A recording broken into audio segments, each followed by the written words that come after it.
नमस्कार मंडळी, चला आज फ्लावर टोमॅटोचा रस्सा करूया। त्यासाठी मी तेल तापत ठेवून त्यात राई टाकली आहे। आता राई तडतडली आहे बऱ्यापैकी। त्यात थोडंसं जिरं टाकते,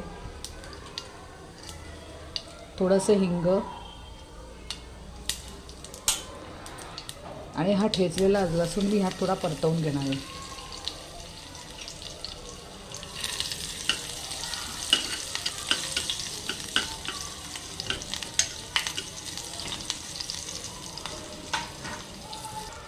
लसूण छान परतला गेला आहे। आता ह्यात थोडी हळद, थोडंसं लाल तिखट आणि हे कांदा आणि टोमॅटो चिरून घेतला आहे। ही बारीक तुकडे नाही केलेत, मोठेच तुकडे ठेवले। परत एकदा हलवून घेते छान।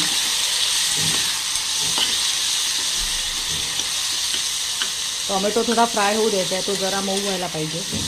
थोडा मऊ झाला की मग आपण त्यात फ्लावरचे तुकडे घालणार आहोत। टोमॅटो आणि कांदा मस्त फ्राय झाला आहे। आता ह्यात मी फ्लावर आणि बटाट्याचे तुकडे, फ्लावर आणि बटाटा मी गरम पाण्यातून स्वच्छ धुवून घेतला आहे, ते मी याच्यात टाकणार आहे। मी ही 2 माणसांसाठी भाजी दाखवते, त्यामुळे एक छोटा फ्लावर असेल तर तो पुरतो आणि जर लहान टोमॅटो असतील तर 2 टोमॅटो घ्या, जर टोमॅटो मोठा असेल तर एकच घ्या।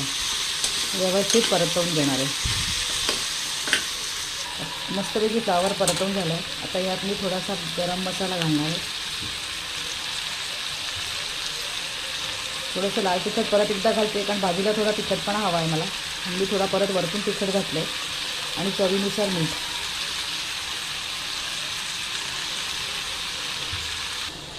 ही भाजी छान परतवून घेतली मी। आता मी यात थोडंसं पाणी घालणार आहे, कारण आपल्याला रस्सा करायचा आहे, त्यामुळे पाणी घालणार आहे त्याच्यात। थोडी हलवून घेणार आहे आणि ह्यात थोडंसं गूळ घालणार आहे। हे बघा, हा एवढी कन्सिस्टन्सी हवी आपल्याला, आणि शिजल्यावरही त्यात थोडंसं पाणी परत होईल, त्यामुळे शिजण्यापुरतं एवढं पाणी घालणार। आणि आता भाजीत मी थोडी कोथिंबीर घालते, जेणेकरून भाजीला कोथिंबीरचा स्वाद खूप छान येईल। छान हलवून घेऊन आता कुकरचं झाकण लावून 2 शिट्ट्या मी काढून घेणार आहे। तुम्ही बघू शकता भाजी किती छान झाली आहे। आता थोडंसं यात पाणी असल्यामुळे मी थोडं त्याच्यात दाण्याचं कूट घालणार आहे।